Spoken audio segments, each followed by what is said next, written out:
Hey everyone, welcome back to Little Shop of Nerds. I'm Mike. I'm Julia. As you can see, we are filming outside today because it is a very nice day, and we want to show you that, we do touch grass, even though we are nerds, so we touch grass. And plus, it's a very nice day out here, and Yeah. it's nice. Yeah. I'm glad spring's coming. Yeah. Once summer hits, though, Oh, that's gonna be hot as hell. yeah, I don't like summer because, I'm fat, so summer's like my worst enemy. Sweat more. Yeah. Anyways, so let's get right to it. What's our today's hint? So today's hint is I hate musicals. And now this is a film that came out 2025. It's based on the Broadway play, and also I did not notice was also a movie during the 80s called Kiss from a Spider Woman. This stars Jennifer Lopez. I forget the other two guys' name. Yeah, people I don't recognize. They're kind of like maybe new to the Maybe, yeah. or maybe they're just on Broadway. Who knows? Yeah. But They do that sometimes. Bring Broadway stars into movies. Yeah, like Dia Menzel, Christina Chenoweth. Mm-hmm. Yeah, so this movie takes place in 1983 Argentina during when the Argentinian government was arresting people for basically no reason. Well, I think it was because some of them were political thinkers. Well, I mean, yeah, like some were having a revolution, but that was supposed the one guy got arrested because he was gay. He got caught in a public bathroom with another man. And his name is was it Mohit? No, Luis Molina. Molina. Most people call him Molina. We're just gonna call him Luis. But here's the thing: he does play the stereotype of a feminine gay. Like his gestures, everything of a. Yeah, he brought a lot of stuff with him into the jail, which I didn't think you could bring stuff like that. But maybe he got some special permission. Who knows? Maybe, yeah. And there was his cellmate. I can't pronounce his last name. It's like Valentin, I think, is his first name. So we're just gonna call him that. We'll call it that. Yes, like I said, it's they're pretty much in jail. They're going through life and. Yeah, because the other guy got arrested because he had staged a hunger strike, I think, the year before. Yes. And then, of course, Luis went in because he was gay. And pretty much, Luis wasn't supposed to be in the political cells because they told him he would be in the regular cells, but I guess they were going to use him as an informant, try to see if he can get something on some of these protester. Basically the one that he was in the cell with. Yes. And so as the movie goes on, you see them kind of develop like a friendship.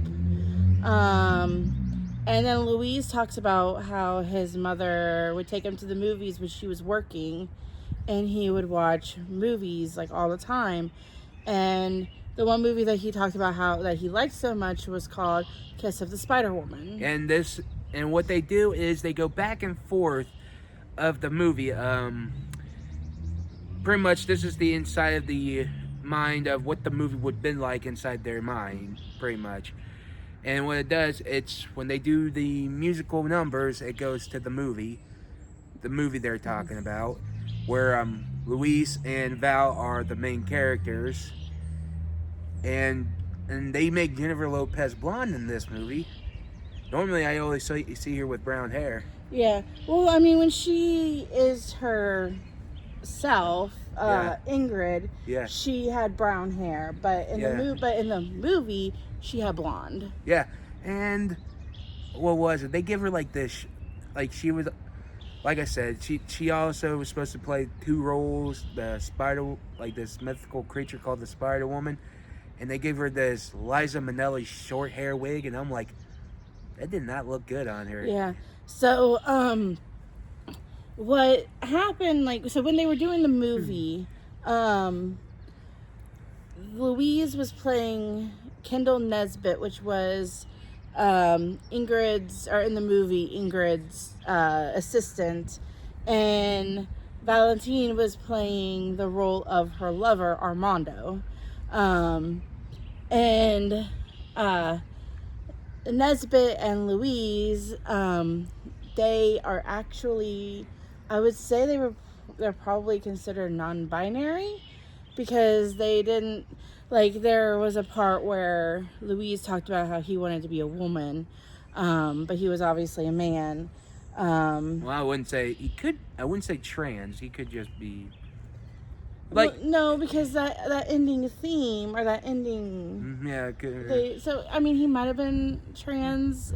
who knows? It was never explicitly stated, so I'm not going to. Yeah, we can't say anything. Yeah, I just don't. We don't want to assume. Yeah, so Maybe if you guys see it, put down in the comments. If you're part of the LBG, sorry. LGBTQ plus whatever. If you are part of that organization, if you know what you think and you've seen the movie, put in the comments what you think. Yeah. So, anyways, as it goes on, you see like the two men forming a relationship. Yeah, and like there was a couple of what was it? One scene they get poisoned, and Yeah, there's one scene they get poisoned. Louise has to go to the infirmary, and the Spider Woman appears to him. and the Spider Woman symbolizes death, pretty much.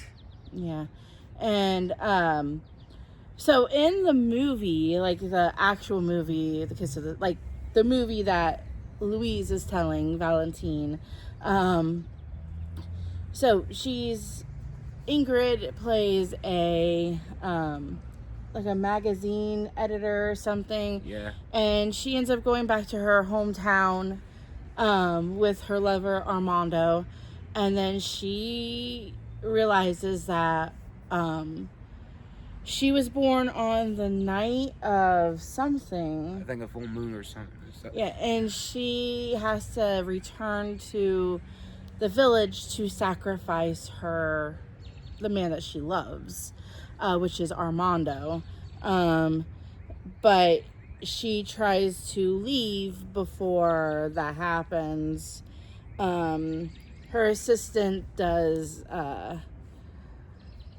betray them. Yeah.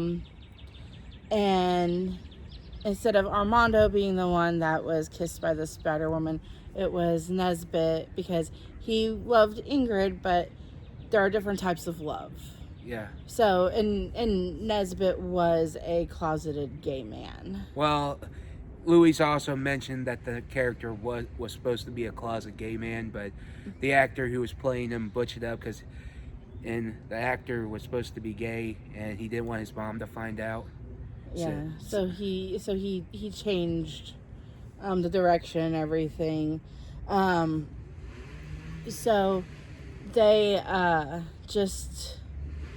he ends up, a lot of this was really focused on what was happening in the jail cell. Yes. So you do see them trying to just have political idea, like Val is talking about his political side, what he's learning, and why the revolution needs to happen, and Louise just wants to get home to his mom, and yeah, because his mom's not well, and I think it was just everything going on. Like Val talked about what happened when he was listening to this political speaker speaking and talking about his hometown and everything. Yeah, he had said that he had a sister, and they were talking because people were asking for their side of the story or whatever. They were talking. Some guy pulled out a gun, killed 40-something people. Yes. 2 of them were children, and 1 of them was his sister. She was 14. Yeah, and like I said, if you look at it and I think we get a part where Louise, he fell in love with a man who was married to a woman and had kids, and he said that he wrote to him, but he never would write back and stuff like that. And Val makes a good point, saying, why love him if he's not going to love you back, or why just stick around? Yeah, and then Val was actually, we thought, straight, because he did have a girl. but he kind of starts this relationship with Louise, and they end up having sex. Yeah, that was that completely came out of left field for me. we- I was not expecting that. yeah. It started with a kiss. I was like kind of surprised. I was too. So it started off with a kiss because Louise actually got released, Yeah.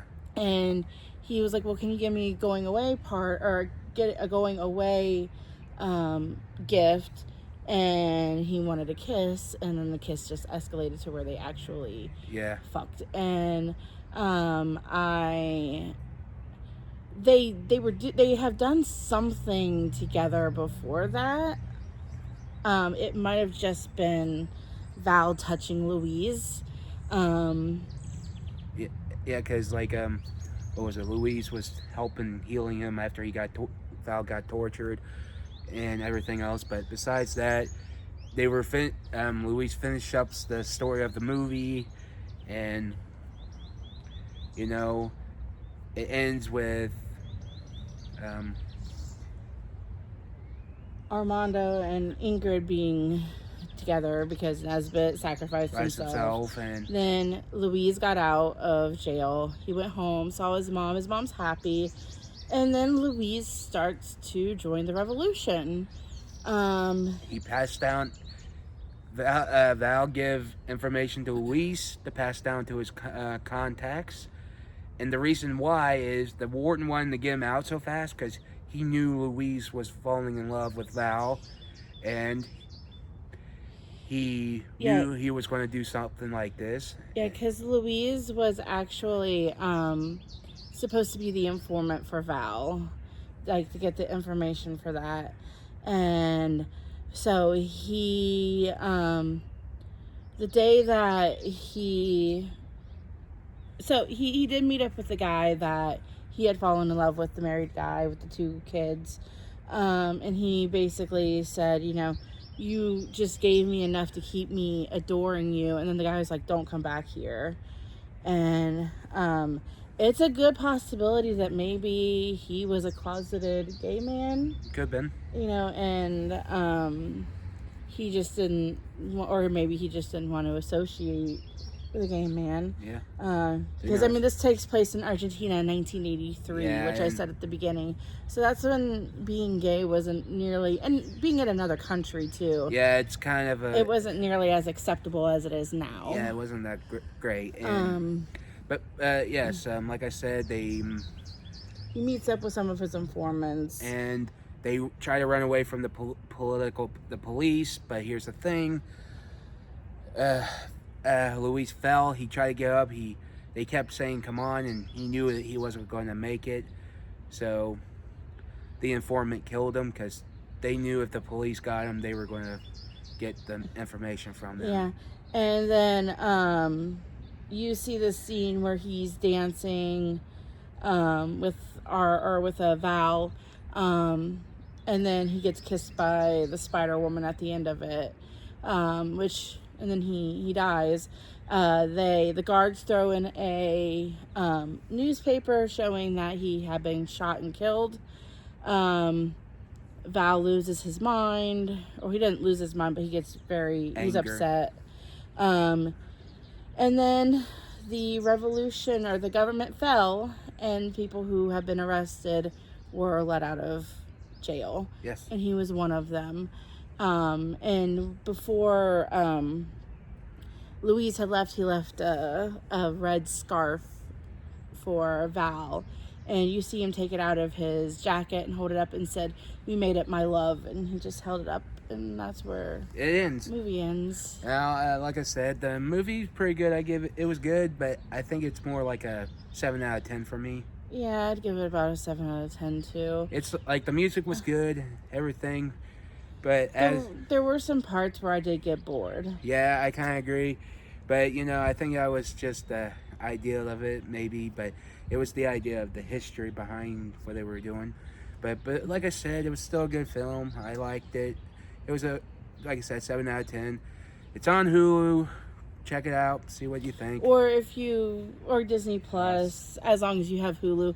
I watched it on Disney Plus last night because if you guys don't know, I mooch off of Mike on a lot of his streaming sites. So I think all but Netflix, Crunchyroll, and High Dive, I think, are the only ones that I don't mooch off of him.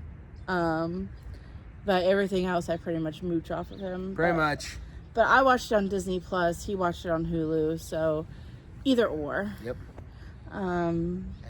Yeah, like I said, like and subscribe. And what's our next week's hit? Next week's hit is going to be Colonies. And we're going to get back to a little bit of anime. So I'm excited to talk about this because we're getting back into one of my favorites. So yeah, I'm excited for that. Like I said, like and subscribe, comment down below, and hopefully we get going. Yeah. So we will talk to you guys later. Bye. Bye.